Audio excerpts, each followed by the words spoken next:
ونصلی علی رسولہ الکریم اما بعد فاعوذ باللہ من الشیطان الرجیم بسم اللہ الرحمن الرحیم ان الذین یحادون اللہ ورسولہ کبتوا کما کبت الذین من قبلہم وقد انزلنا آیات بینات وللکافرین عذاب مہین یوم یبعثہم اللہ جمیعا فینبئہم بما عملوا احصاہ اللہ ونسوہ واللہ علی کل شیء شہید۔ صدق اللہ العظیم۔ رب اشرح لی صدری ویسر لی امری واحلل عقدۃ من لسانی یفقہوا قولی آمین یا رب العالمین۔ سورہ حدید، جس میں کہ اللہ تبارک و تعالیٰ نے ہمارے سامنے دو مطالبے رکھے تھے، ایمان لاؤ اور اپنا جو کچھ بھی آپ کے پاس ہے وہ اللہ کی راہ میں قربان کرو، جیسے ابراہیم علیہ السلام نے بیٹے تک کی قربانی دے دی تھی، اور آخر میں یہ بتایا کہ کس مقصد کے لیے قربانی دینی ہے۔ مقصد یہ ہے دنیا، ایک تو یہ کہ اللہ راضی ہو جائے، لیکن یہ کہ دنیا میں بھی اس کا ایک فائدہ ہے، اور وہ یہ کہ دنیا میں عدل قائم ہو جائے، انصاف قائم ہو جائے، ظلم ختم ہو جائے، اور یہ بتایا گیا کہ تمام نبی اور رسول اسی مقصد کے لیے بھیجے گئے۔ اب اس کے بعد یہ ہے سورہ مجادلہ، جس کی 4 آیات ہم نے پڑھ لی تھیں، جس کے شروع میں ایک چھوٹے سے ظلم کا ذکر تھا جو عام طور پر گھر کے اندر پیدا ہوتا ہے، کہ جب ایک خامن نے بلا سبب اپنی بیوی کو ایک ایسے طریقے سے طلاق دے دی کہ اس زمانے میں اس طریقے سے جب طلاق دے دی جاتی تھی تو پھر اب دوبارہ میاں بیوی کی حیثیت سے اکٹھے نہیں رہ سکتے تھے۔ اب بظاہر ایک چھوٹی سی بات ہے، خامد کو غصہ آیا اور اس نے اس غصے میں اپنی بیوی کو 2 لفظ بول دیے، اور اس کے نتیجے میں اب ان کی ہو گئی جدائی۔ لیکن اب آپ دیکھیے کہ اس کے نتائج کتنے برے نکلنے والے تھے، کہ وہ بچے جو اس بیوی کے سے تھے وہ رول جانے تھے۔ وہ اگر ماں کے ساتھ رہتے تو خرچہ کہاں سے کھاتے، اور اگر باپ کے ساتھ رہتے تو وہ دوسری شادی کرے گا، پھر وہ جو بھی سوکن ہیں اور جو بھی مسائل ہوتے ہیں آپ کے علم میں ہے، تو ان 2 الفاظ سے جو غلط تھے کتنا بڑا ظلم والا نتیجہ نکلنے والا تھا۔ تو اللہ تعالیٰ نے اس نبی صلی اللہ علیہ وسلم کے ذریعے سے اس ظلم کی اصلاح کر دی، اور اس میں جو غلطی تھی، جو ظلم کی باتیں تھیں ان سب کی نفی کر دی، اور یہ بھی بتا دیا کہ یہ بھی ظلم ہے کہ جب تم اپنی ماں کو چھوڑ کر کسی اور کو ماں قرار دے بیٹھو، اور یہ گناہ کی بات بھی ہے، ظلم کی بات بھی ہے، اور اس کا پھر کفارہ یہ ہے کہ آپ یہ 60 روزے رکھو، یا بلکہ پہلے یہ کہ غلام کو آزاد کرو، اور اگر وہ نہیں تو 60 روزے رکھو، اگر بہت ہی جو ہے وہ بیمار ہو، روزے نہیں رکھ سکتے تو 60 مسکینوں کو کھانا کھلاؤ۔ یہ جو آپ نے ظلم کیا یہ اس کا ازالہ ہے۔ تو یہ بتایا گیا ایک چھوٹا سا خاندان کی سطح پر جو توازن بگڑتا ہے تو کتنے بڑے ظلم کی بنیاد پڑ جاتی ہے۔ اب آپ یہ ذہن میں رکھیں کہ فرد اکیلا ہوتا ہے، اور اجتماعیت کی طرف جو پہلا قدم ہوتا ہے وہ خاندان کا ادارہ ہوتا ہے، یعنی میاں بیوی کا تعلق۔ یہ پہلا قدم ہے جب 2 انسان جڑ کر ایک خاندان کی صورت اختیار کرتے ہیں، تو یہ اجتماعیت کا پہلا پتھر ہے جو وہ رکھتے ہیں، اور روئے زمین کے اوپر جو پہلا انسانوں کے درمیان رشتہ قائم ہوا تھا وہ یہی تھا۔ ابھی کوئی حابیل نہیں تھے، ابھی کوئی قابیل نہیں تھے، تو جو سب سے پہلا رشتہ اماں حوا اور آدم علیہ السلام کے درمیان قائم ہوا وہ میاں بیوی کا رشتہ تھا۔ ابھی وہ نہ ماں باپ بنے تھے نہ بیٹے تھے کسی کے، تو پہلا رشتہ جو قائم ہوا وہ میاں بیوی کا رشتہ قائم ہوا۔ تو اجتماعیت کا پہلا پتھر کیا ہے؟ خاندان کا نظام ہے، اور یہ جدید دنیا میں بھی بات مانی جاتی ہے کہ جو پہلا قدم ہے وہ خاندان کا ادارہ ہے۔ خاندان مل کر معاشرہ بناتے ہیں، اور پھر معاشرہ قوم کی تشکیل کرتا ہے، اور پھر ایک بڑی قوم جو ہے ایک نظم کے اندر اپنے آپ کو پرو کر تو ایک ریاست کی تشکیل کرتی ہے۔ یہ ریاست سب سے بڑا جو ہے نا ادارہ بنتا ہے جو اجتماعیت کا۔ تو سب سے چھوٹا یونٹ کون سا ہے؟ خاندان، اور سب سے بڑا کون سا ہے؟ ریاست یا حکومت۔ اب آپ اس چیز کو سمجھ لیجئے کہ جب پہلے پتھر اگر غلط پڑ جائے گا تو چوٹی تک عمارت کی جو ہے نا وہ رخ ٹیڑھا رہے گا یا نہیں رہے گا۔ یہ ہے وہ جو بات کہی جاتی ہے کہ پہلا پتھر اگر آپ نے غلط بنیاد غلط کھود دی ہے تو پھر آپ سریا تک عمارت کو اٹھا کے لے جائیں تو وہ ٹیڑھی کی ٹیڑھی رہے گی۔ اور وہ تا سریا میر اود دیوار کج، اگر آپ نے خشت اول چون نہد معمار کج، اگر آپ نے پہلی خشت، پہلی اینٹ، پہلا پتھر غلط رکھ دیا ہے کج رکھ دیا ہے، ٹیڑھا رکھ دیا ہے، تا سوریا می روت دیوار کج، سوریا تک آپ اٹھا کے لے جائیں عمارت کو، وہ ٹیڑھی ہی رہے گی، وہ سیدھی نہیں ہو سکتی، کیونکہ آپ نے پہلا پتھر غلط رکھا ہے۔ تو خاندان پہلا پتھر ہے، تو بتایا گیا کہ اس کے اندر ظلم جو ہے وہ پھر پورے معاشرے میں پھیل جاتا ہے۔ اس کی زیادہ تشریح پہ جب ہم آگے جائیں گے، سورہ طلاق آئے گی اور سورہ مریم آئیں گی، سورہ تحریم آئے گی، تو اس میں بات سمجھ میں آئے گی۔ اس وقت یہ بات سمجھ لیجئے، خاص طور پہ سورہ طلاق کا جو دوسرا رکوع ہے اس میں یہ بات کھلے گی کہ یہ ظلم پھر آگے کہاں تک لے کے جاتا ہے معاشرے کو، جب خاندان کا ادارہ تباہ ہوتا ہے۔ ضمناً ایک بات چلیں وہ بھی عرض کر دوں کہ یہ آپ نے سنا ہوگا کہ شیطان جو ہوتا ہے وہ خاندان کے ادارے کو تباہ کر کے بہت خوش ہوتا ہے۔ وہ آپ نے شاید وہ روایت سنی ہو کہ وہ پانی کے اوپر اپنا تخت بچھاتا ہے، اور جیسے ہوتا ہے نا شام کو سارے دن کی کارروائی جو ہوتی ہے وہ بڑے بدماش کے سامنے پیش کی جاتی ہے، تو جو اس کے چیلے چانٹے دنیا میں فتنہ فساد کرنے کے لیے گئے ہوتے ہیں تو وہ شام کو آ کے رپورٹیں پیش کرتے ہیں، کوئی کہتا ہے میں نے یہ کیا، کوئی کہتا ہے وہ کیا۔ تو ایک چھوٹا سا جو شیطان ہوتا ہے وہ آ کے یہ بتاتا ہے کہ مجھ سے اور تو کچھ نہیں ہوا، میں نے میاں بیوی کے درمیان جو ہے نا لڑائی کرائی ہے، تو اسے بلا کے تھپکی دیتا ہے کہ تو نے سب سے بڑا کام کیا ہے۔ یعنی اصل میں یہاں سے چولیں ڈھیلی ہوں گی نا، خاندان کے ادارے کی ڈھیلی ہوں گی تو ساری اجتماعیت کا پٹھا بیٹھے گا، تو تم نے صحیح جگہ پہ ہاتھ ڈالا ہے اور تم نے صحیح والا کام کیا ہے۔ تو اس یعنی سورہ مجادلہ کے پہلی 4 آیات میں وہ ایک ایسے مسئلے کو زیر بحث لایا گیا جو بظاہر لگتا نہیں ہے کہ اس ساری جو ہے نا بحث کے ساتھ اس کا تعلق ہے، لیکن جب آپ تجزیہ کریں گے تو اس اعتبار سے بات آپ کے سامنے آ جائے گی کہ وہ جو نبی بیلنس قائم کرنے کے لیے آئے، لِیَقُومَ النَّاسُ بِالْقِسْطِ، تاکہ لوگ انصاف پر اور عدل پر کھڑے ہو جائیں، تو یہ انصاف سب سے پہلے گھر کی 4 دیواری کے اندر درکار ہے، اور اس کے بعد پھر وہ باقی معاشرے کے اندر جو ہے وہ پھیلے گا اور پھولے گا۔ اب اس کے بعد اگلی بات یہ ہے کہ دیکھیں جو ظلم کر رہا ہوتا ہے، اب یہ بات سمجھنے کی ہے، کیونکہ اگلی جو آج پہلے میں ترجمہ آپ کو سنا دوں پھر اس سے آگے بات سمجھنی آسان ہو جائے گی۔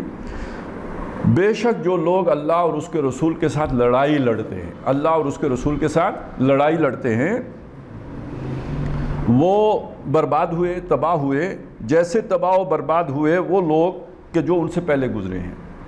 یعنی پہلے کون سے لوگ گزرے؟ فرعون پہلے گزر گیا، نمرود پہلے گزر گیا، قوم عاد پہلے گزر گئی، قوم سمود پہلے گزر گئی، قوم نوح پہلے گزر گئی۔ ان سب قوموں نے اپنے اپنے نبیوں کے ساتھ لڑائی مول لی ہے نا، ان کی بات نہیں مانی، گویا لڑائی مول لی، تو پھر وہ کس انجام سے دوچار ہوئے؟ تباہ ہوئے اور برباد ہوئے۔ اب اسی سلسلے کی کڑی ہیں جناب محمد رسول اللہ صلی اللہ علیہ وسلم۔ ان کی بات جن لوگوں نے نہیں مانی، جس ابو لہب نے نہیں مانی، جس ولید بن مغیرہ نے نہیں مانی، جس ابو جہل نے نہیں مانی، تو گویا انہوں نے اپنی تباہی و بربادی کے اوپر مہر تصدیق جو ہے وہ ثبت کر دی ہے۔ اب یہ بچ نہیں سے، یہ بھی برباد ہوں گے، یہ ہونے والے ہیں یا ہو چکے۔ اس میں سے بہت سے تو وہ ہیں نا جب یہ آیات نازل ہوئی تو ان کی تباہی ہو چکی ہے نا، غزوہ بدر ہو چکا، اور اس میں جو کئی سردار جو تھے جنہوں نے مخالفت کی تھی مکے میں، ان کی گردنیں کٹ چکی، تو وہ برباد ہو چکے، ناکامی سے دوچار ہو چکے۔ جو رہ گئے ہیں یا تو وہ اسلام قبول کریں گے یا وہ بھی ہلاکت سے دوچار ہوں گے۔ یہ چند سالوں کا کھیل ان کا باقی رہ گیا ہے، تو گویا وہ بھی برباد ہو چکے، جیسے پہلی قومیں برباد ہوئی تھیں ایسے ہی بربادی سے یہ بھی دوچار ہو چکے۔ وَقَدْ أَنزَلْنَا آیَاتٍ بَيِّنَاتٍ، اور ہم اتار چکے ہیں واضح آیات۔ یعنی کیا مطلب اس بات کا کہ ان پرانی قوموں کے حالات و واقعات ہم آپ کو کھول کھول کر سنا چکے ہیں، جو ہلاک و برباد ہوئیں ان کے حالات و واقعات آپ کو سنا چکے۔ وَلِلْكَافِرِينَ عَذَابٌ مُّهِينٌ، اور کافروں کے لیے رسوا کن عذاب ہے۔ کیا مطلب؟ یہ تو آپ کو پتہ ہے نا، یہ تو دنیا کی تاریخ سے معلوم ہے کہ فرعون کے ساتھ کیا ہوا اور دیگر کے ساتھ کیا ہوا۔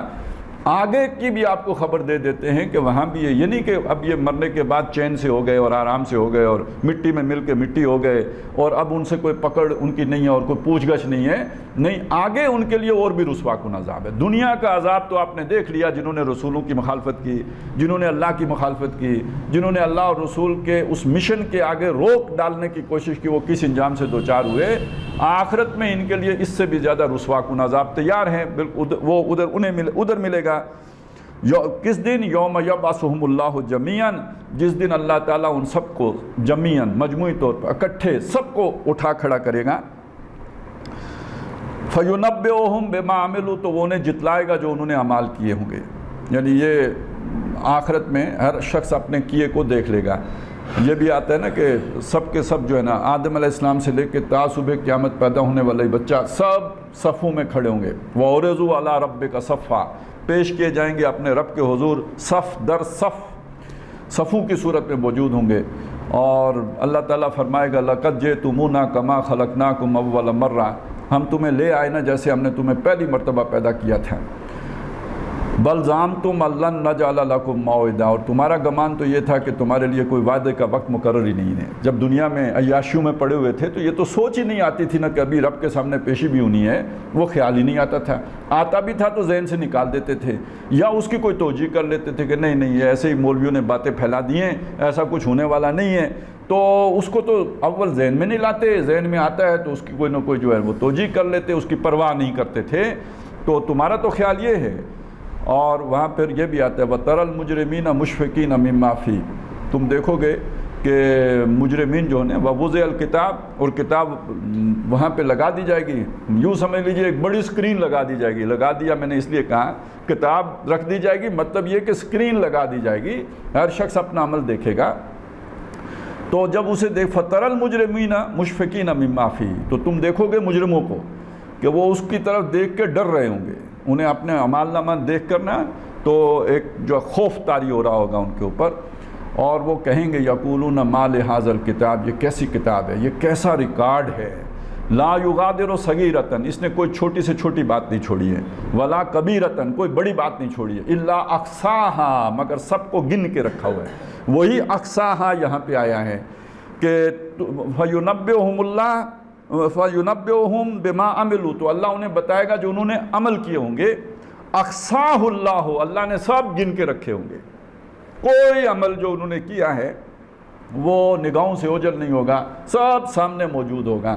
اور وہ خود چیخ اٹھیں گے ما لہذا الکتاب لا یغادر صغیرۃ ولا کبیرۃ الا احصاھا ووجدوا ما عملوا حاضرا، جو عمل انہوں نے کیا ہوگا اپنے سامنے پائیں گے لکھا ہوا اپنے سامنے. یہ اسے دیکھ رہے ہوں گے لکھا ہوا، کیا سمجھیں ایکشن ریپلے دیکھ رہے ہوں گے، بلکہ سلو موشن میں دیکھ رہے ہوں گے ذرا تسلی سے کہ کیسے کیسے کیا تھا. ساری تفصیلات ان کے سامنے آ جائیں گی. واللہ علی کل شیء شہید، یہ تو ریکارڈ اللہ نے رکھوایا اپنے اہلکاروں کے ذریعے سے. فرشتے کرامن کاتبین یعملون ما یفعلون، وہ جانتے ہیں جو کچھ لوگ کرتے ہیں، سارا یہ ریکارڈ فرشتوں نے رکھا. اس کے علاوہ اللہ خود بھی گواہ ہے ہر کام کے اوپر. یہ پورا ریکارڈ نہ ہو تو اللہ کو ذاتی طور پہ معلوم ہے. جیسے دیکھیں نا جج ہوتا ہے تو اس کے سامنے تو پولیس والا جو ایف آئی آر میں جا کے جو شواہد ہوتے ہیں، جو ضمنیاں شمنیاں ہوتی ہیں، وہ پیش کر کے پھر وکیل لڑ بھیڑ کے جج کو قائل کرتے ہیں کہ بھئی یہ جرم ہوا ہے نہیں ہوا ہے. جج کو خود تو کچھ بھی معلوم نہیں ہوتا. یہاں دو باتیں، ایک طرف ثبوت ہیں جو ایسے ہیں کہ جن کا انکار نہیں کیا جا سکتا، سارا ریکارڈڈ اس طرح پیش کیا جائے گا کہ کوئی شخص اس کا انکار نہ کر سکے. اور دوسری طرف یہ ہے کہ اگر وہ ثبوت نہ بھی ہوں تو جس نے فیصلہ کرنا ہے وہ ذاتی طور پر خود اپنے علم سے جانتا ہے کہ کیا ہوا اور کیا نہیں ہوا. واللہ علی کل شیء شہید، اللہ تعالیٰ ہر شے کے اوپر خود گواہ ہے. کوئی شے اس سے پوشیدہ ہے نہیں، چھپی ہوئی نہیں ہے، وہ تو سب اس کے علم میں ہے کہ کیا ہوا اور کس نے کیا کیا. اب یہاں ایک سوال کھڑا ہوتا ہے کہ دیکھیں جو اچھی بات ہے، یعنی ایک انسان کی سوچ تو یہی ہوتی ہے کہ جو اچھی بات ہو اس کو ہر آدمی قبول کر لے، رد کوئی نہ کرے. دیکھنا سچ ہے تو میرے دل کی پکار ہے کہ بھئی سچی بات کرنی چاہیے. تو جب میں سچی بات کروں تو کسی کو میری مخالفت نہیں کرنی چاہیے نا، اسے تو مجھے پھر شاباش دینی چاہیے کہ آپ نے سچی بات کی ہے. لیکن ہوتا ایسا نہیں ہے. سچی بات لوگوں کو کڑوی لگتی ہے اور لوگ مخالفت کرتے ہیں. کیوں ایسا ہے یا نہیں ہے؟ تو اب یہ کیا مسئلہ ہے؟ یہی مسئلہ ہے کہ اگر لوگ سارے ہی سچی بات کو قبول کرنے والے ہوتے تو نبیوں کا انکار کون کرتا ہے؟ جبکہ ہمیں معلوم ہے کہ نبیوں کا انکار کیا گیا، ان سے سچا تو کوئی نہیں نا. چلے ہمارے بارے میں تو لاکھ امکانات ہوں گے کہ پتہ نہیں پیچھے کیا مقاصد ہیں، کیا سوچ ہے، لیڈر بننا چاہتے ہیں، بڑا بننا چاہتے ہیں، فلانا ہے، ٹنگڑا ہے، ان کے اپنے کوئی لالچ ہیں. لیکن نبیوں کے بارے میں تو ایسی بات نہیں ذہن میں آ سکتی نا. ان کی کیوں مخالفت کی گئی؟ ان کی بات کو کیوں نہیں مانا گیا؟ یہ ہے سوال جس کو سمجھنے کی ضرورت ہے. تو بات چلی تھی کہ نبی کیوں آئے؟ انصاف قائم کرنے کے لیے آئے. اچھا اگر دنیا میں پہلے ہی سے انصاف ہوتا تو پھر تو نبیوں کو آنے کی ضرورت ہی نہیں تھی نا. اس کا مطلب پہلے انصاف نہیں تھا، ظلم تھا جس کو ختم کرنے کے لیے نبی آئے. تو پھر سوال پیدا ہوتا ہے کہ یہ ظلم کب چلا؟ پہلا انسان کون ہے؟ آدم علیہ السلام. وہ ظالم تھے؟ نہیں، لیکن ان کے ایک بیٹے نے ظلم تو کیا تھا نا، قابیل نے ظلم کیا تھا نا، اپنے بھائی کو مار دیا تھا. تو اب آپ سمجھے ظلم کہاں سے شروع ہوتا ہے، کیوں شروع ہوتا ہے. جو بھی اس کی روایات ہیں ذرا تھوڑے اس کا جائزہ لے لیں. روایات کیا ہے؟ کہا یہ جاتا ہے کہ وہ جو بھی کوئی خیال تھا ان کا کہ میرے فلانی جگہ پہ شادی ہو جائے، دوسرے بھائی کا بھی خیال ایسا ہی تھا. اب یہ بات آگے بڑھی تو طے یہ پایا کہ قربانی کرتے ہیں، جس کی قربانی قبول ہو گئی اس کی بات پوری کر لی جائے گی، اس کا مطالبہ یعنی وہ اسی کے حق میں فیصلہ کر لیا جائے گا.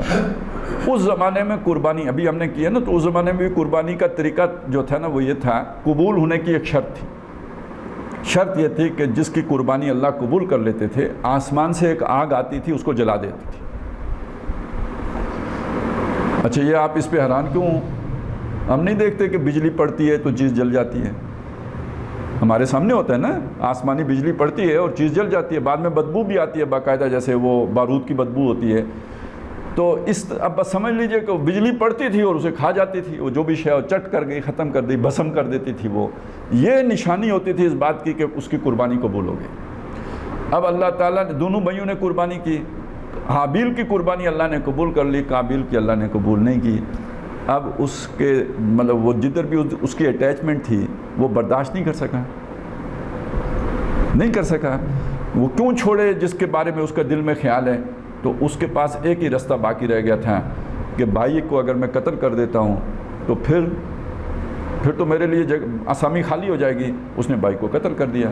اب ظلم کا آغاز کیوں ہوا؟ ذاتی مفاد کی وجہ سے ہوا نا، اپنی خواہش کی وجہ سے ہوا نا، اپنے لالچ کی وجہ سے ہوا. بات سمجھ میں آئی؟ پہلی بات تو یہ ہے. آگے چلیں. یہ بس ایک ہی لالچ ہے انسان کے دل میں یا اور بھی لالچ ہے؟ اور بھی لالچ ہے. سورہ آل عمران میں ایک پوری تفصیل بتائی گئی ہے کہ کیا کیا لالچ انسان کے دل میں اللہ نے ڈالے ہیں. فرمایا زُيِّنَ لِلنَّاسِ حُبُّ الشَّهَوَاتِ مِنَ النِّسَاءِ وَالْبَنِينَ وَالْقَنَاطِيرِ الْمُقَنطَرَةِ مِنَ الذَّهَبِ وَالْفِضَّةِ وَالْخَيْلِ الْمُسَوَّمَةِ وَالْأَنْعَامِ وَالْحَرْثِ. اب آپ اپنا بھی جائزہ لے سکتے ہیں. انسان کے دلوں میں مزین کر دی گئی ہے عورتوں کی شہوت کی محبت، دلوں کے اندر کھبا دی گئی ہے، پیوست کر دی گئی ہے. آج ہم کہہ سکتے ہیں فیڈ کر دی گئی ہے، سافٹ ویئر میں ڈال دی گئی ہے. ان کے اندر جو ہے نا وہ ان کے ساتھ جو ہے نا پیوست کر دی گئی ہے، پلا دی گئی ہے انہیں عورتوں کی شہوت کی محبت. پہلی بات یہ ہوگی. دوسری والبنین، بیٹوں کی محبت. والقناطیر المقنطرۃ من الذهب والفضہ، سونے اور چاندی کے ڈھیر. آج اس کی جگہ نوٹ آ گئے، لاکھ ارب، وہ تو مکتا ہی نہیں نا کام، آگے سے آگے جاتا ہے. تو ڈھیروں سونا اور چاندی. والانعام، مویشی. والحرث، اور کھیتی. اچھا یہ وہ چیزیں ہیں. ہمارے ہاں ایک محاورہ ہے نا، دنیا میں جھگڑا کیوں ہوتا ہے جی؟ کہتے ہیں 3 زے کی وجہ سے ہوتا ہے. کیا کیا ہیں جی؟ زن، زر اور زمین. تو یہ وہی چیزیں یہاں نہیں آئی ہیں. اچھا اب ایک چیز ہو اس کے بارے میں میرے دل میں بھی ہو طلب اور آپ کے دل میں بھی ہو طلب، تو اب ایک مقابلہ شروع ہوگا یا نہیں شروع ہوگا؟ مقابلہ شروع ہو جائے گا. جب مقابلہ شروع ہو جائے گا تو جھگڑا پیدا ہوگا یا نہیں ہوگا؟ اور اگر تو ہم وہ جسے کہتے ہیں نا رول آف لا کو تسلیم کر لیں، اصول کے اندر رہیں گے تو ظلم نہیں ہوگا. لیکن جس کے پاس طاقت ہو وہ کب اصول تسلیم کرتا ہے؟ اگر آدم کے ایک بیٹے نے اصول کو تسلیم نہیں کیا تھا، قربانی کا فیصلہ ہو چکنے کے بعد بھی اس نے ظلم کیا ہے، تو ایسے لوگ کہاں ہوں گے کہ سارے کے سارے نیکی ہوں اور وہ اپنا تزکیہ کر لیں اور وہ جو ہے نا اپنی اس حق سے جسے وہ حق سمجھ رہے ہیں اس سے دستبردار ہو جائیں؟ نہیں، پھر لوگ آگے قتل و غارت گری کی طرف جاتے ہیں. اس لیے حق کی پھر مخالفت کرتے ہیں. اب سمجھیں حق کی مخالفت کیوں ہوتی ہے؟ حق کی مخالفت لالچ کی وجہ سے ہوتی ہے. حق کی مخالفت کیوں ہوتی ہے؟ دنیا کی محبت کی وجہ سے ہوتی ہے. حق کی مخالفت کیوں ہوتی ہے؟ ان مفادات کی وجہ سے ہوتی ہے. یہ جو میں نے گنے نا، یہ مفادات ہیں انسان کے، یہ ویسٹڈ انٹرسٹ ہے. یہ ہے کہ جس کی وجہ سے پھر ایک جتھا بنتا ہے، ایک نئی عصبیت وجود میں آتی ہے. ایک میرا فائدہ ہے، آپ کا فائدہ ہے، ہم دونوں کا فائدہ ایک ہے، فائدہ سانجھا ہے، تو ہم ایک ہو جائیں گے یا نہیں ہو جائیں گے؟ ظلم پر ایک ہو جائیں گے. یہ ایک نئی پارٹی بن جائے گی، ظالموں کی پارٹی، جس کو ہم کہتے ہیں مفاد یافتہ طبقات. جن کو ہم کہتے ہیں جناب ہیوز، جن کے پاس وسائل سارے، جو ایسے ہتھ کنڈے اختیار کر لیتے ہیں کہ جو بھی اس اجتماعیت کے کل وسائل ہیں ان پر وہ قبضہ جما لیتے ہیں اور دوسروں کو محروم کر دیتے ہیں۔ اب اس سے دو اصطلاحات آتی ہیں، ایک وہ ہیں کہ جنہیں کہتے ہیں مترفین، خوشحال آسودہ حال، جسے دوسرے الفاظ میں کہتے ہیں سونے کا چمچ منہ میں لے کر پیدا ہونے والے، یہ قرآن انہیں کہتا ہے مترفین۔ ایک ہوتے ہیں ان کے مقابلے میں جو محرومین، مستضعفین، وہ سیاسی اصطلاح، محرومین یہ معاشی اصطلاح ہے، جو محروم رہے، وسائل سے محروم رہ گئے، جن کے پاس مال و دولت نہیں ہے، للسائل والمحروم قرآن کی اصطلاح ہے۔ یہ جو فی اموالہم حق معلوم، جو ان کے پاس مال ہے اس میں، یعنی نیک لوگوں کا معاملہ یہ ہوتا ہے کہ اپنے مال میں دوسروں کا حق انہیں معلوم ہے۔ کس کا حق؟ للسائل، سوال کرنے والوں کا حق، والمحروم، اور محروم رہ جانے والوں کا حق۔ تو جن کے پاس دنیا کے وسائل کم ہیں، یہ جو چیزیں میں نے گنوائی ہیں یہ ان کے پاس تھوڑی ہیں، یہ محرومین ہیں، اور جنہوں نے سب پہ قبضہ کر لیا یہ کون ہیں؟ یہ مترفین ہیں۔ اچھا، جب آپ کے پاس پیسہ ہو، دولت ہو، وسائل ہوں، تو آپ کا اقتدار بھی ہو جاتا ہے یا نہیں ہو جاتا ہے؟ اب آپ سمجھ آئے نا، سیاست کی پوڑی پہ چڑھنے کے لیے معیشت کی سیڑھی درکار ہوتی ہے نا، اس کے بغیر تو آپ سیاست میں آگے نہیں جا سکتے۔ تو دنیا کا اختیار، دنیا کا اقتدار، دنیا کی طاقت پیسے کے ذریعے سے ملتی ہے نا۔ تو جب آپ کے پاس وہ وسائل ہیں تو اب آپ کے لیے وہ سیڑھی لگ جائے گی سیاست کی بھی، آگے بڑھنے کی بھی۔ تو جو سیاست میں پھر اوپر آ جاتے ہیں، چھا جاتے ہیں، جسے رولنگ ایلیٹ کہتے ہیں، تو اس کو پھر کہتے ہیں مستکبرین۔ قرآن کی اصطلاح اس کے لیے کیا ہے؟ مستکبرین، وہ لوگ جو اپنے آپ کو بڑا سمجھے بیٹھے ہیں، باقیوں کو گھٹیا کمتر سمجھتے ہیں، اپنے آپ کو بڑھیا سمجھتے ہیں، یہ مستکبرین ہیں۔ اور جن کو دبا لیتے ہیں، جن سے پھر ٹیکس وصول کرتے ہیں، جن سے لے کے تو اپنے جو ہے نا وہ عیاشیوں کا سامان کرتے ہیں اور انہیں نچوڑتے ہیں، جیسے گنے کو جو ہے نا بیلا جاتا ہے، اس طرح اس مجبور عوام کو جو محروم ہیں، پہلے ہی سے محروم ہیں، انہیں مزید نچوڑتے ہیں اور ان سے سب کچھ چھین لیتے ہیں، ان کا جوس نکال لیتے ہیں۔ ان کو کیا کہتے ہیں؟ مستضعفین، ضعف، کمزور، ضعیف، کمزور لوگ، یہ کمزور لوگ ہیں اور وہ مستکبرین ہیں۔ یہ چار اصطلاحات یاد کر لیں، مستکبرین، اس کے مقابلے میں مستضعفین، دبے ہوئے لوگ، پسے ہوئے لوگ، دبائے ہوئے لوگ، جن کا مال جو ہے نا ہڑپ کیا جاتا ہے۔ اور دوسری طرف کیا ہے؟ معاشی طور پر جن کے پاس خوشحال ہیں جو لوگ، وسائل جن کے قبضے میں آ گئے، مٹھی میں آ گئے، وہ کیا ہیں؟ مترفین۔ اور ان کے مقابلے میں جن سے وسائل چھین لیے گئے وہ محرومین۔ اچھا، اب یہ آپ دیکھیں، یہ ظلم پھر مرکب ہو جاتا ہے، سیاسی ظلم اور معاشی ظلم، یہ دونوں مل کے تو مرکب صورت اختیار کر لیتے ہیں۔ کیسے؟ جب جتنا آپ کا سیاسی اختیار بڑھتا چلا جائے گا، اس کا مطلب اتنی آپ کی طاقت بڑھتی چلی جائے گی، جتنی آپ کی طاقت بڑھتی چلی جائے گی اتنی چھینا چھپٹی زیادہ ہوتی چلی جائے گی۔ اچھا، جتنے آپ کے پاس وسائل بڑھتے جائیں گے اتنا آپ کا سیاسی طاقت بڑھتی چلی جائے گی، جتنی آپ کی سیاسی طاقت بڑھتی چلی جائے گی اتنا آپ وسائل پر مزید قبضہ کرنے کے قابل ہوتے چلے جائیں گے۔ یہ ہے وشیس سرکل، شیطانی چکر۔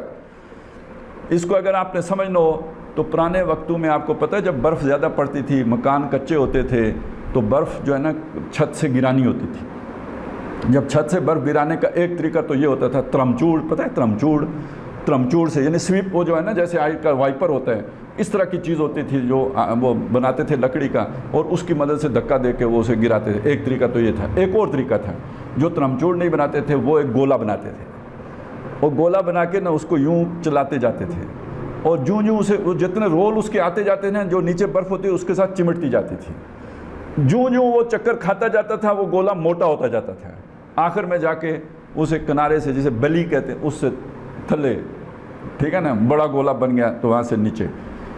اب یہ سیاسی و معاشی ظلم مل کے اصل میں یہ وہ والا ایفیکٹ کریٹ کرتا ہے، اسے کہتے ہیں سنو بال ایفیکٹ۔ وہ سنو ہے نا برف، سنو بال ایفیکٹ، یعنی جتنے وہ چکر کھاتا جائے گا موٹا ہوتا جائے گا، جتنے چکر کھاتا جائے گا موٹا ہوتا جائے گا، اور جب تک آپ اسے بلی سے بن نہیں کریں گے وہ موٹا ہی ہوتا رہے گا۔ سمجھ گئے نا؟ یہ بلی سے بن کرنا یہ انقلاب ہے، یہ بلی سے بن کرنا یہ تبدیلی ہے، نہیں تو وہ جب تک چھت پہ رہے گا وہ موٹے سے موٹا ہی ہوتا چلا جائے گا۔ اب آپ سمجھیں سٹیٹس کو کیا ہے؟ اس بال کا چھت پہ موجود رہنا اور رولنگ کرتے رہنا، اور ریولوشن کیا ہے؟ اس کو بلی سے بن کر دینا۔ لیکن بلی سے بن کرنے کے لیے بڑے خطرے مول لینے پڑتے ہیں، وہ نہ جائے تو پھر خود بن جانا پڑتا ہے یعنی پھر جب آپ بلی کنارے پہ پہنچتے ہیں تو دو میں سے ایک پھر نہیں ہے، وہ تخت یا تختے کا مرحلہ ہوتا ہے جس میں اب آ کے خان صاحب کی جان اٹکی ہے۔ یہ سمجھ لیں، یہ ساری چیزیں تاریخ ہے، یا یہ نہیں یا وہ نہیں، وہاں پہنچ کے پھر ایک ختم۔ تو یہ سارا نظام یوں چلتا ہے، یہ ظلم کا نظام ہے۔ سارے نبی اس ظلم کے نظام کو ختم کرنے کے لیے آئے ہیں، اور جن کے مفادات ہوتے ہیں، یہ بات نہیں ہوتی کہ انہیں نبیوں کی بات کی سمجھ نہیں ہوتی، ان کو ان کے مفادات روک لیتے، پاؤں پکڑ لیتے ہیں، وہ کرنے نہیں دیتے۔ ٹھیک ہے، ایک بات یہ ہو گئی۔ دوسری بات یہ سمجھ لیجئے کہ ان کا ویژن بھی وہ نہیں ہوتا، یہ زیادہ اہم بات ہے، اس کو سمجھ لیں۔ ویژن کا کیا مطلب ہے؟ ویژن کا مطلب یہاں پہ یہ سمجھ لیں نقطہ نظر، سوچ، انسان کی زاویہ نگاہ۔ ایک وہ شخص ہے کہ جو اپنے آپ کو اللہ کا غلام سمجھتا ہے، اس کے سامنے اللہ کا ایک مطالبہ آتا ہے، اسے یہ معلوم ہے کہ میرا فائدہ اسی میں ہے جو اللہ نے مجھے حکم دیا ہے، بظاہر اگرچہ کہ نقصان ہی ہو۔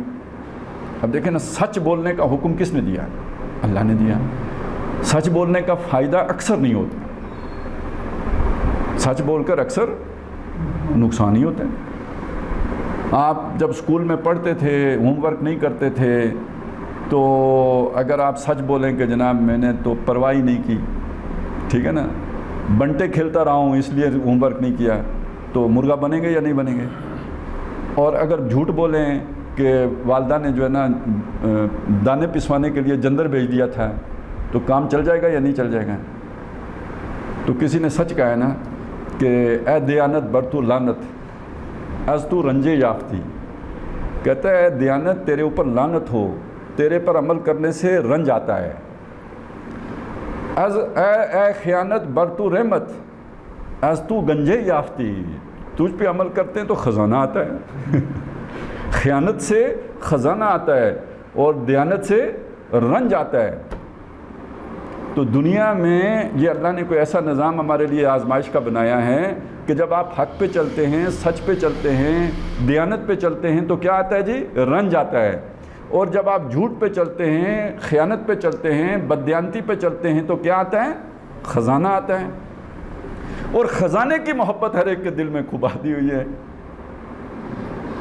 آگے نہ سمجھ، وہ جو کسی نے بات کہی نا، وہ بھی اسی لیے کہی ہے کہ ایک طرف ان چیزوں کی محبت ہے اور دوسری طرف اللہ کا مطالبہ یہ ہے کہ ان سے ذرا کنارہ بھی کر کے رہنا ہے۔ تو کتنا مشکل کام ہے جس میں اللہ نے ڈال دیا ہے، وہ آسان کام ہے۔ تو اس نے نقشہ کھینچا ہے اس سارے کام کا کہ درمیان قہر دریا تختہ بندم کردائی، اے اللہ تو نے مجھے تختے کے اوپر باندھ کر متلاطم دریا، جو موجزن دریا ہے جس میں موجیں جو ہے نا تلاطم پہ ہیں، اچھل کود کر رہی ہیں، اس دریا میں مجھے پھینک دیا ہے تو نے۔ اب یہ موجیں کون سی موجیں ہیں؟ مال کی محبت کی موج، مویشیوں کی محبت کی موج، یہ زمین کی محبت کی موج، یہ گھر کی محبت کی موج، یہ موجیں ہیں جن کے اندر تو نے تختے پہ باندھ کے مجھے ڈال دیا ہے۔ بعد میں گوئی دامن ترما کن، ہوشیار باش، اس کے بعد مجھ سے کہتا ہے کہ تیرے دامن کے اوپر چھینٹ نہ پڑے، ہوشیار رہو۔ تو یہاں تو ہر طرف پانی ہی پانی ہے، تو چھینٹ کیسے نہ پڑے؟ یہ ہے وہ مشکل، وہ جس کا اقبال نے بھی ذکر کیا نا، چومی گویا مسلمانم بے لرزم، جب میں کہتا ہوں کہ میں مسلمان ہوں مجھ پہ لرزہ طاری ہو جاتا ہے کہ دانم مشکلات لا الہ را، کہ میں جانتا ہوں کہ لا الہ کی مشکلات کیا ہیں۔ تو یہ در حقیقت آگ میں جلنا ہے۔ یہ ابراہیمی نے نہیں آگ میں چھلانگ لگائی تھی، یہ اس رستے پہ چلنا در حقیقت اپنے آپ کو ہر وقت انگارہ ہاتھ میں پکڑ کے رکھنا ہے۔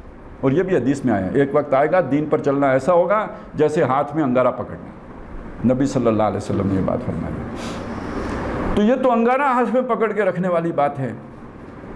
انسانوں کی اکثریت کمفرٹ زون میں رہنا چاہتی ہے، یہ اب مسئلہ آ گیا، اب نقطہ نظر کا فرق آ گیا۔ ایک تو وہ محبت ہے نا چیزوں کی، وہ ایک علیحدہ مسئلہ ہے۔ ایک یہ بھی ہے، انسان اپنے آپ کو اوکھا نہیں کرنا چاہتا، انسان اپنے آپ کو آگ میں نہیں ڈالنا چاہتا، ہاتھ میں انگارہ نہیں پکڑنا چاہتا، اڑتا تیر نہیں بغل میں لینا چاہتا۔ یہ سمجھ لیں یہ انسانی نفسیات ہے۔ دین کا مطالبہ یہ ہے کہ آپ اپنے آپ کو اوکھے کرو، دین کا مطالبہ یہ ہے کہ جوکھوں میں ڈالو، اور انسان کی جو ہے نا وہ سوچ اس طرح ہے۔ اب جو لوگ اپنے لیے یہ مصیبتیں مول لے لیتے ہیں، یہ اس یعنی دیانت کو نہیں چھوڑتے بے شک رنج ہی آئے. تو جو ان کے ارد گرد ہوتے ہیں ان کی نظر میں یہ بے وقوفی کر رہے ہوتے ہیں. ان کی سوچ کے مطابق یہ حماقت ہوتی ہے, ان کی سوچ کے مطابق یہ بڑا غلط کام ہے جو یہ کر رہے ہیں. اب میں آپ کو یعنی اپنے یہاں سے چلتے ہیں, پھر میں اوپر لے کے جاؤں گا آپ کو, نبیوں تک چلتے یہاں سے اپنے آس پاس دیکھیں کہ جب ہم فرض کریں اسکول میں جو بچہ سچ بولے, باقی بچے اسے بیوقوف سمجھیں گے یا نہیں سمجھیں گے؟ ان کی سمجھ میں تو یہی ہے نا کہ یہ جھوٹ بول کے جان بچا سکتا تھا, یہ سادہ, بہت ہی سادہ ہے, سچ بول کے کوٹ کھا لی ہے اس نے. ٹھیک ہے یا نہیں ہے یہ بات؟ یہی ہوتا ہے گھر میں. آپ دو بھائی ہو, ایک نہ حلال دیکھتا ہے نہ حرام, ڈھیر پیسے لے کے آتا ہے شام کو, ٹھیک ہے نا, اور دوسرا جو ہے وہ کہتا ہے نہیں نہیں نہیں نہیں میں نے تو حلال پہ قناعت کرنی ہے. اس کا کچن بھی مشکل سے چلتا ہے. تو ماں باپ بھی کیا سمجھیں گے, سیانا بیٹا کون سا ہے؟ ہاں, جس کے پاس پیسے زیادہ ہیں وہ سیانا ہے. یہ کوئی نہیں دیکھتا کہ حلال ہے یا حرام ہے, جس کے پاس زیادہ ہیں بس وہ سیانا ہے. سمجھداری کی علامت کیا ہے جی؟ یہ زیادہ کما کے لایا ہے. اور بیوقوفی کی علامت کیا ہے؟ اس سے کچھ نہیں, یہ سادہ ہے. یہی ہے نا. تو اس سے آگے چلیں. معاشرے میں بھی یہی ہوتا ہے. آپ جس جرگے میں سچ بول دیں, دیکھیں آپ محاورہ سنیں, کیا پیارا محاورہ ہے ہمارا. فلانا آدمی کھرا, آگے کیا ہے؟ برا. بھئی کھرا بندہ برا ہوتا ہے؟ نہیں, آپ سوچیں کھرا بندہ برا ہوتا ہے یا کھرا بندہ اچھا ہوتا ہے؟ اچھا ہوتا ہے. آپ کیوں کہتے ہیں برا ہے؟ اس لیے کہ آپ کو اس کا کھرا پن اچھا نہیں لگتا ہے, اس لیے آپ کہتے ہیں یہ کھرا برا. حالانکہ تعریف میں یہ بات کہہ رہے ہوتے ہیں, لیکن وہ برا اس لیے کہہ رہے ہوتے ہیں کہ ہمیں اس کی وہ بات اچھی نہیں لگتی, کھلتی ہے, کھاتی ہے. تو جو کھرا برا ہو, اب وہ اس کو بھی تو زمانے کا چلن نہیں نا, وہ اچھا سفارتکار نہیں ہو سکتا. کھرے برے بچے کو کسی سفارتی مہم پہ گھر والے نہیں بھیجیں گے. کہیں کوئی بات کرنے جانا ہو, کوئی مسئلہ مسائل ہوں, کوئی افہام و تفہیم کا مسئلہ ہو, کھرے برے کو بھیجنا بیوقوفی ہے. کس کو بھیجیں گے؟ وہ جو جوڑ توڑ کا ماہر ہو, جو ادھر کی ادھر لگا لیتا ہو, جھوٹ سچ گڈمٹ کر لیتا ہو, ایسے آنا ہے. اب سمجھے, اے دیانت برتو لانت از تو رنجے یافتی. آپ کو سمجھ آئی ہے؟ یہ یہاں سے بات چلتی ہے. اب آپ دیکھیں اوپر چلیں. جب غزوہ بدر ہوا نا, تو یہ تو ہمیں معلوم ہے کہ نبی صلی اللہ علیہ وسلم نے دعا مانگی, اے اللہ یہ میں نے 15 سالوں میں جو محنت کی ہے تیرے حضور لا کے پیش کر دیے ہیں, اگر کل یہ مارے گئے تو قیامت تک تیرا نام لیوا کوئی نہیں ہوگا. پھر سجدے میں سر رکھا, اس وقت تک نہیں اٹھایا جب اللہ تعالیٰ کی طرف سے بشارت جب تک نہیں آ گئی. یہ ایک طرف کی تصویر ہے. دوسری طرف کی تصویر یہ ہے, ابو جہل نے بھی دعا مانگی.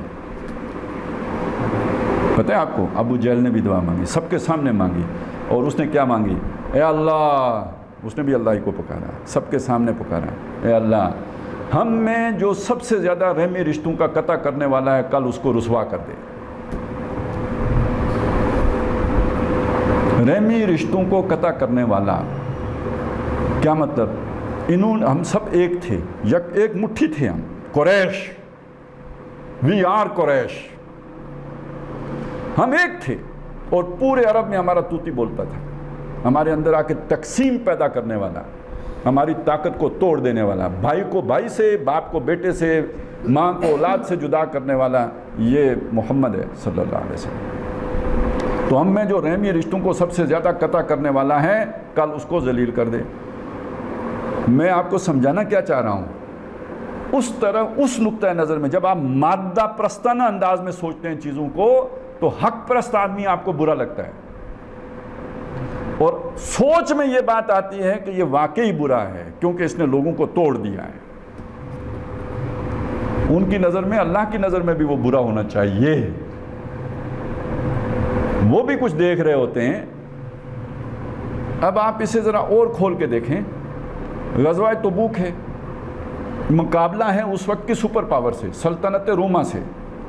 یہ اس سے پہلے جو عربوں کی جنگیں ہوئی ہیں یہ برادری کی جنگیں ہیں. یعنی جیسے دو برادریاں لڑتی ہیں کو بیروٹ, یہ تو کوئی لڑائی اس طرح کی تو نہیں ہوتی. اب باقاعدہ ایک بڑی جو ہے نا سپر طاقت, اس سے لڑائی ہے جس کے پاس سٹینڈنگ آرمیز ہیں لاکھوں میں. آپ تو ایک وہ رڑے کے سوار ہیں نا, بس ڈنڈے ڈوٹے نکالے اور چل پڑے.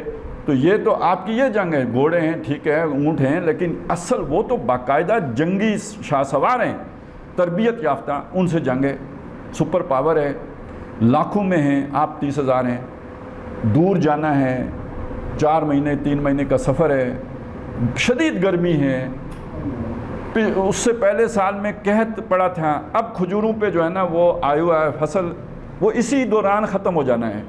کھجوریں اتنی بڑی بڑی، مرد اگر چلے گئے تو کھجوروں کا فصل اتارے گا کون؟ اس کا مطلب اگلے سال بھی قحط ہوگا۔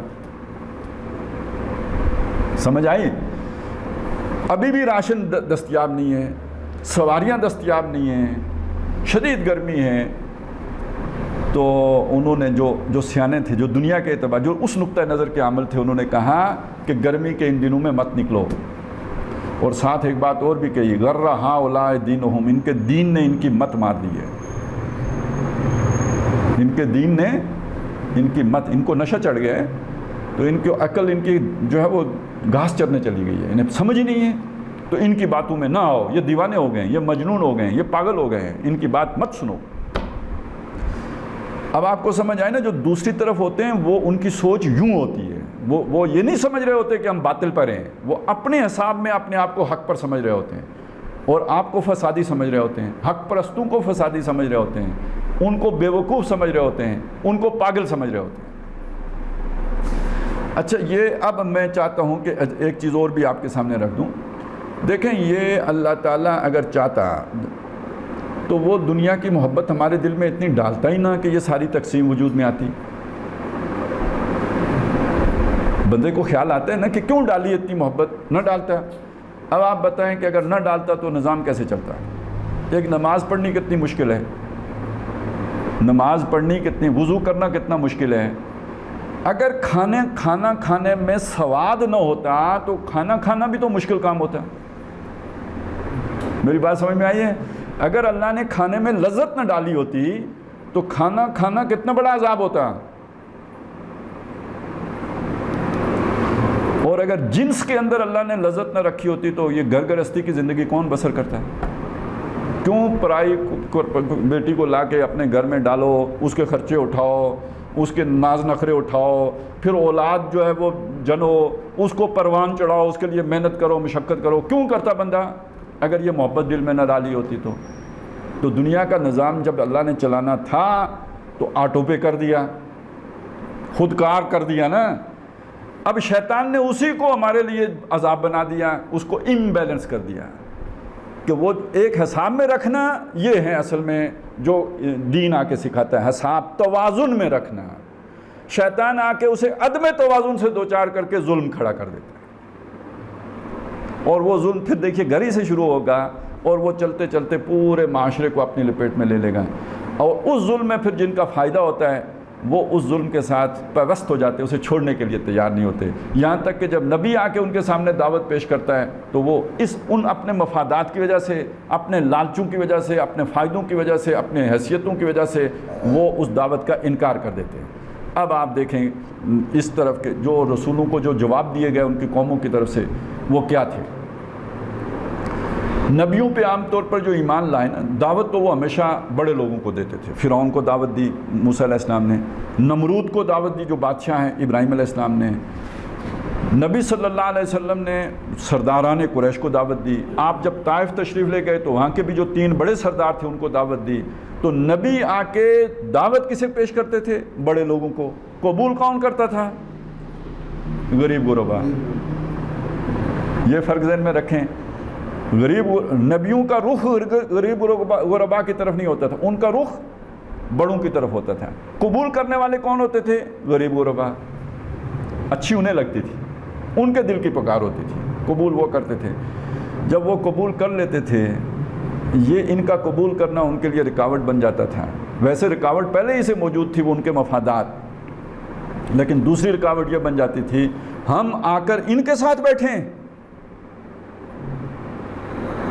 یہ نبیوں کو جواب ملا یا نہیں ملا کہ ہمارے گھٹیا لوگوں نے آپ پر ایمان لایا ہے، ہم ان کے ساتھ نہیں بیٹھ سکتے۔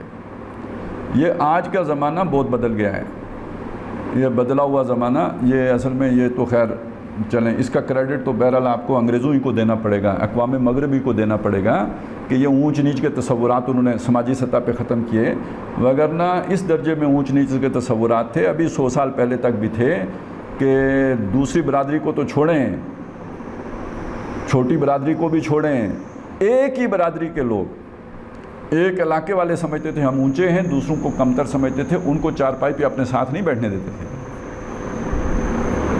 یعنی جس چارپائی پہ چمیاٹی کا سردار بیٹھا ہوگا نا، وہاں ڈولی چیڑ کا بندہ نہیں بیٹھ سکتا۔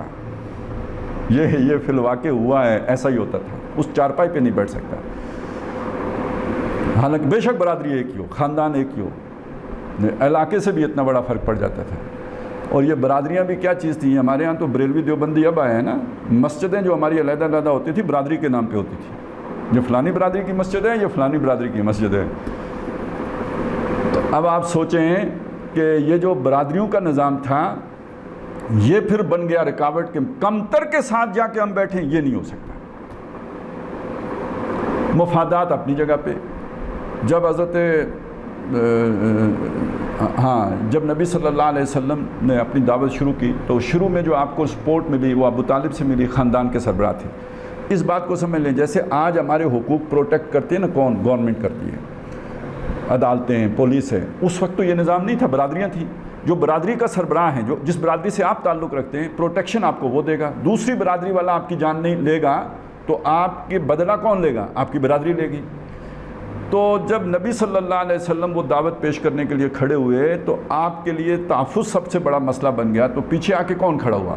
برادری کے سربراہ کون ہیں؟ ابو طالب ہیں، وہ کھڑے ہو گئے۔ برادری گویا پروٹیکشن دے رہی ہے، ہمارے ہوتے ہوئے انہیں ہاتھ نہیں لگایا جا سکتا۔ ایمان لائیں نہ لائیں یہ بات کا مسئلہ ہے، لیکن یہ کہ ان کی جان کی حفاظت ہماری ذمہ داری ہے۔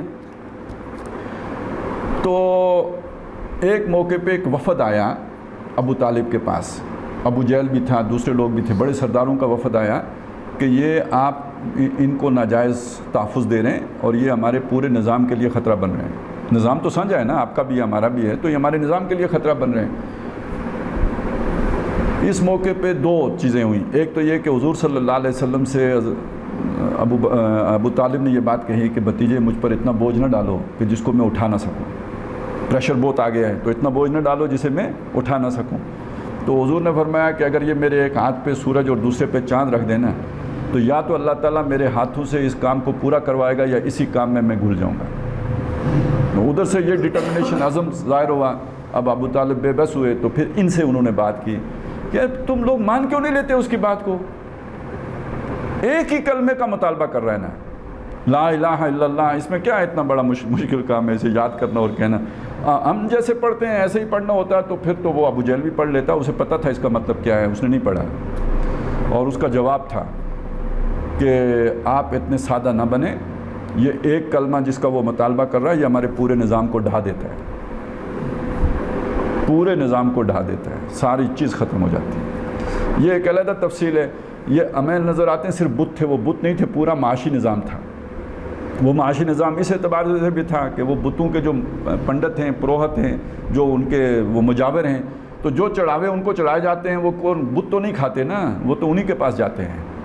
ان کا مفاد یہ تھا۔ اس سے بھی بڑا مفاد سیاسی بھی تھا اور معاشی بھی تھا کہ پورے عرب کے اوپر قریش کو جو سیاسی بالادستی حاصل تھی وہ اس وجہ سے تھی کہ سب کے خدا یہاں پہ رکھے ہوئے ہیں۔ ہر ایک نے عمرہ کرنے کہاں آنا ہے؟ خانہ کعبہ آنا ہے۔ ہر ایک نے اپنے خدا کی پوجا کرنے کہاں آنا ہے؟ مکے آنا ہے۔ تو اگر وہ پوجا کرنے وہاں آئیں گے تو قریش کے ساتھ اچھے تعلقات رکھیں گے تو ان کو سہولت ملے گی، نہیں تو پابندی لگ جائے گی، آپ کا داخلہ بند۔ بلکہ کیا پتہ ان کا خدائی کی منڈی مروڑ دیں تو پھر کیا کریں گے وہ؟ تو سب قریش کے ہاتھ، قریش کو بالا تری جو پورے عرب کے اوپر حاصل تھی ان بتوں کے سر پہ تھی۔ یہ تو سیاسی نظام ہو گیا۔ دوسری بات سمجھیں، وہاں پہ جسے کہتے ہیں نا ایک طرح کی طوائف الملوکی تھی پورے عرب میں۔ اب اگر کسی کے پاس پیسے بھی ہوں، مال بھی ہو، اور وہ کہیں جا رہا ہو تجارت کا سامان لے کے، اونٹ لادے ہوئے جا رہا ہو، کوئی اسے چھوڑے گا؟ پوچھ اگر نہ ہو، جیسے 47 میں یہاں ہوا، ادھر بھی ہوا، پنجاب میں بھی اور ادھر بھی ہوا، کہ جب ذرا سا وہ لا اینڈ آرڈر کا مسئلہ بنا تو لوگوں نے لوٹا یا نہیں لوٹا؟ اب فرانس میں لوٹ مار مچی ہوئی یا نہیں مچی ہوئی؟ تو پورے عرب میں جب جن لوگوں کے پاس سامان ہے وہ لے کے چلتے ہیں تو انہیں کوئی چھوڑے گا؟ نہیں چھوڑتے تھے۔ کوئی دوسرا قبیلہ اگر تجارت کا سامان لے کے جائے گا تو لوٹا جائے گا، قسمت ہے اس کی بچ کے نکل جائے، نہیں تو مارا جائے گا یا غلام بنا لیے جائیں گے وہ، اور مال سارا لوٹ لیا جائے گا۔ قریش کا قافلہ جدھر جائے اسے کوئی نہیں پوچھے گا، کیوں؟ اس لیے کہ وہ متولی ہیں خانہ کعبہ کے، جس کے ساتھ سب کے خدا جو جڑے ہوئے ہیں۔ 360 جو بت ہیں یہ سارے اس عرب کے لوگوں کے اپنے اپنے خدا ہیں جو وہاں پہ رکھے ہوئے ہیں۔ تو اور اس کی بنیاد پر جو جتنی بھی تجارت ہوتی تھی وہ ساری کے اوپر اجارہ داری قریش کی قائم ہو گئی۔ تو معاشی نظام بھی انہی بتوں کے ساتھ جڑا ہوا تھا، سیاسی نظام بھی انہی بتوں کے ساتھ جڑا ہوا ہے۔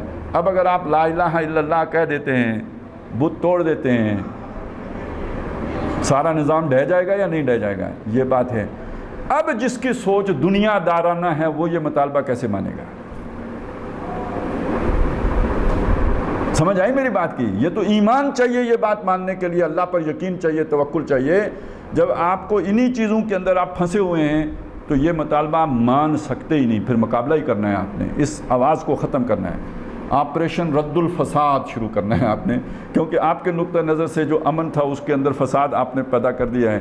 یہ جو نئی دعوت اٹھی ہے اس نے پیدا کر دیا ہے، پہلے امن تھا اب یہ فسادی گروہ آ گیا ہے، اس کو ختم کرنا ہے، یہ ان کے لیے ناگزیر ہو جاتا ہے۔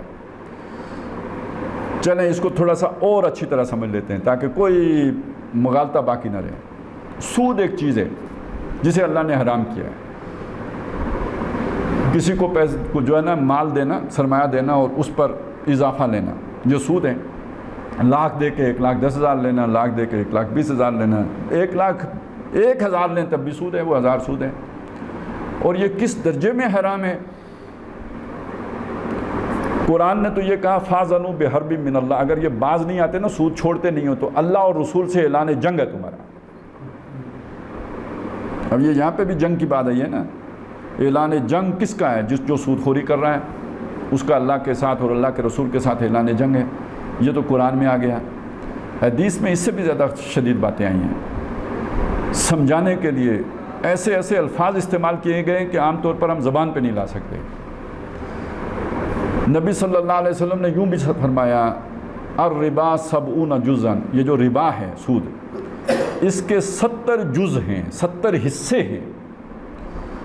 اگلے لفظ سے یہ پتہ چلتا ہے کہ سارے برابر نہیں ہیں، کوئی بڑا ہے کوئی چھوٹا ہے۔ فرمایا ایسو رہا جو سب سے چھوٹا ہے، یعنی بڑے کو چھوڑیں، جو سب سے چھوٹا ٹکڑا، یعنی جب آپ کسی شے کو پھوڑیں نا تو اس کے کئی ٹکڑے ہو جائیں گے، چھوٹے بڑے ہوں گے، تو جو سب سے جیسے فنگر جڑی سارے تھی نکی فنگری، ایسا روحا ان ینکح الرجل امہ، کہ کوئی شخص اپنی ماں کے ساتھ نکاح کرے۔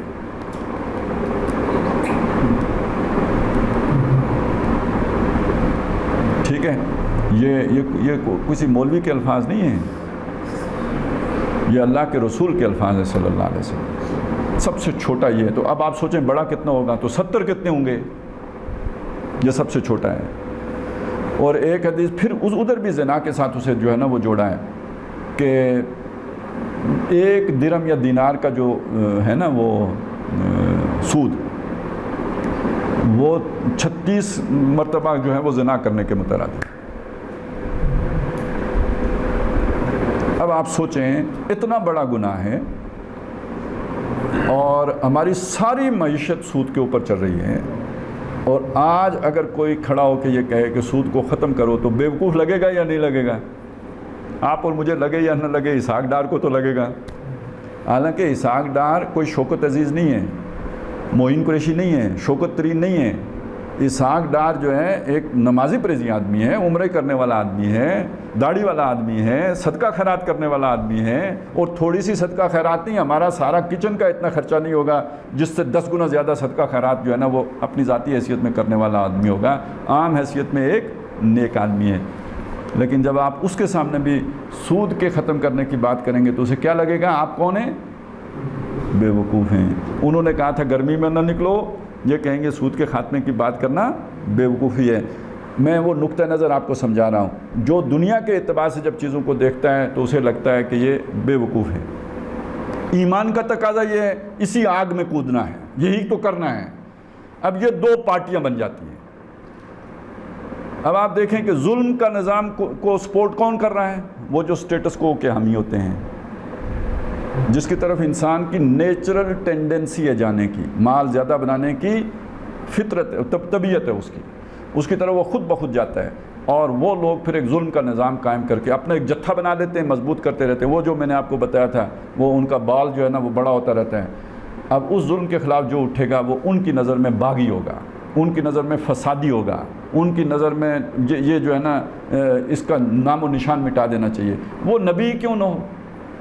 اب چونکہ نبیوں نے آنا نہیں ہے تو جو انسان وہ بات کرے گا انہیں وہ فسادی لگے گا، وہ انہیں بے وقوف لگے گا، احمق لگے گا، تو وہ اپنی جگہ پہ اپنے آپ کو حق پر سمجھ کے کھڑے ہو جاتے ہیں اپنے اس ظلم کے نظام کو تحفظ دینے کے لیے۔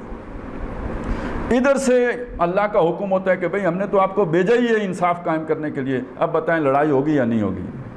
یہ ہے جس کا یہاں پہ ذکر آیا۔ میں اب اس لفظ کی بھی تھوڑی سی وضاحت کر دوں، بس اس پر ہمارا یہ درس مکمل ہو جائے گا۔ فرمایا دیکھ لفظ کیا استعمال ہوا، یحادون اللہ و رسولہ۔ ترجمہ میں نے کیا کیا، لڑائی کرتے ہیں اللہ اور رسول کے ساتھ، یہ ترجمہ ہے۔ یہ ترجمہ اصلی ترجمہ کیا ہے، یہ لفظ بنا ہے حدید سے۔ پچھلی سورت کا نام کیا تھا، حدید۔ حدید کسے کہتے ہیں، لوہے کو۔ وَأَنزَلْنَا الْحَدِيدَ، ہم نے لوہا اتارا۔ حدید سے یہ لفظ بنا محاددہ۔ میں نے پچھلی دفعہ آپ کو سمجھایا تھا کہ یہ جو جدال ہے یا مجادلہ ہے جس سے یہ سورت شروع ہوئی ہے، وہ جو خاتون نے آ کے مجادلہ کیا، یہ لفظ کس سے بنا، جدل سے۔ کس سے بنا، جدل سے۔ جدل ہی سے لفظ بنا مجادلہ۔ جدل کہتے ہیں جنگ و جدل، اور مجادلہ دو طرفہ جدل۔ جیسے میں نے آپ کو بحث و مباحثہ سمجھایا تھا، بحث یک طرفہ عمل ہے، وکیل بحث کرتا ہے، آگے سے جج مڑ کے اس سے بحث نہیں کرتا ہے۔ لیکن جب دو آدمی آپس میں بحث کر رہے ہوں، میں بات کر رہا ہوں، آپ میری بات کا ڈیبیٹ جسے، وہ یہ مباحثہ ہے۔ یہ کیا ہے، مباحثہ۔ جیسے مشاعرہ، ایک آدمی نے شعر کہا، اس کے ساتھ دوسرے نے شعر، یہ دو مل کے تو کیا ہو گیا جی، مشاعرہ ہو گیا۔ دو مولوی مناظرہ کرتے ہیں، ایک مولوی اکیلا مناظرہ نہیں کر سکتا، اس کے لیے دو مولوی چاہیے۔ تو اسی طرح حدید لوہا، محاددہ لوہے کو لوہے سے ٹکرانا، لوہے کو لوہے سے ٹکرانا۔ آپ نے مجھ پر تلوار کا وار کیا، میرے ہاتھ میں ڈھال تھی جس سے میں نے وہ وار روکا، تو ڈھال بھی لوہے کی اور تلوار بھی لوہے کی، لوہا آ کے لوہے سے ٹکرایا۔ تو ایک طرف اللہ کی پارٹی ہے، اس کے ہاتھ میں بھی لوہا ہے، وَأَنزَلْنَا الْحَدِيدَ، وہ جو آیا تھا۔ دوسری طرف شیطان کی پارٹی ہے، اس کے ہاتھ میں بھی لوہا ہے، لوہا لوہے سے ٹکرا رہا ہے، اور یہ لڑائی ہے، اللہ اور رسول کے ساتھ لڑائی ہو رہی ہے شیطان کی پارٹی کی۔ وہ جو مفاد پرست لوگ ہیں، جو ظلم کا نظام قائم رکھے ہوئے ہیں، یہ عدل کا نظام قائم کرنا چاہتے ہیں، ان دونوں کے درمیان یہ جھگڑا ہے۔ اللہ کہتا ہے یہ میری پارٹی ہے جس کے ساتھ یہ جھگڑا ہے، یہ گویا اللہ اور رسول کے ساتھ جھگڑا ہے۔ ان الذین یحادون اللہ، اب محاددہ سمجھ میں آ گیا، جو اللہ اور رسول کے لوہے سے اپنا لوہا ٹکراتے ہیں۔ ویسے جنگیں آج بھی جو ہوتی ہیں لوہا اس میں بھی استعمال، ٹینک ہے تو لوہے کا ہے، میزائل ہیں تو اس میں بھی جو مین اس کی باڈی بنی ہے وہ لوہے کی ہے۔ تو لوہا جو ہے نا وہ جنگ کا ایک استعارہ ہے۔ کسی بادشاہ کے بارے میں کسی شاعر نے کہا نا، جب وہ بادشاہ قید ہو گیا تو اس کے بعد اب اسے زنجیروں میں جکڑا جا رہا تھا، تو اس کے جو دل کی ترجمانی کی ہے کسی شاعر نے کہ خود بخود خود زنجیر کی طرف کھنچا جاتا ہے دل، خود زنجیر کی طرف کھنچا جاتا ہے دل، شاید اسی فولاد سے میری تلوار بھی تھی۔ تو فولاد کی محبت ایسی ہے نا، وہ تلوار فولاد کی ہے تو فولاد سے محبت، تو زنجیر کی طرف بھی اب دل کھنچا جاتا ہے کہ وہ چونکہ فولاد کی بنی ہوئی ہے۔ تو یہ لوہا پہلے بھی جنگوں میں کام آتا تھا، اب بھی جنگوں کے میں جو سب سے اہم دھات ہے جو استعمال ہونے والی ہے یا زیادہ، وہ لوہے کی ہے۔ تو جو لوگ اللہ اور اس کے رسول کے ساتھ اپنا جو ہے نا وہ جنگ کرتے ہیں، یعنی ان کے لوہے کے ساتھ اپنا لوہا ٹکراتے ہیں، وہ ناکام ہو گئے، وہ خاسر ہو گئے، وہ نامراد ہوئے، وہ کامیاب نہیں ہو سکتے۔ اگرچہ کہ اسباب اور وسائل کے اعتبار سے ابھی اللہ والے کمزوری نظر آئیں، لیکن آخری فتح انہی کی ہونی ہے، وہ ناکامی سے دوچار ہوں گے۔ اس لیے آگے فرمایا کہ ہم نے آیات اتار کے آپ کو بتا دیا ہے، اپس اینڈ ڈاؤنز آتے ہیں۔ غزوہ بدر کے بعد غزوہ احد بھی ہوتا ہے، اور اس میں وقتی طور پر آپ کے 70 شہید ہو جاتے ہیں، یہ اپس اینڈ ڈاؤنز آتے ہیں، لیکن جسے کہتے ہیں آخری وکٹری جو ہے نا، فائنل جو میدان مارنا ہے یا آخری مکہ جو پرویز مشرف نے کہا تھا، وہ اہل حق کا ہوتا ہے، آخری غلبہ حق کا ہوتا ہے۔ اور ہم نے یہ آیات اتار کر آپ پر واضح کر دیا کہ پہلے بھی تمام باطل پرست قوتیں جو ہیں وہ ناکامی سے دوچار ہوئیں اور حق پرست قوتیں جو ہیں وہ غالب آئیں۔ اور اصل فیصلہ اس سارے کا دنیا میں اگر نہ بھی ہو تو آخرت میں ہونا ہے، جب اللہ کے سامنے پیشی ہونی ہے، یوم یبعثہم اللہ جمیعا۔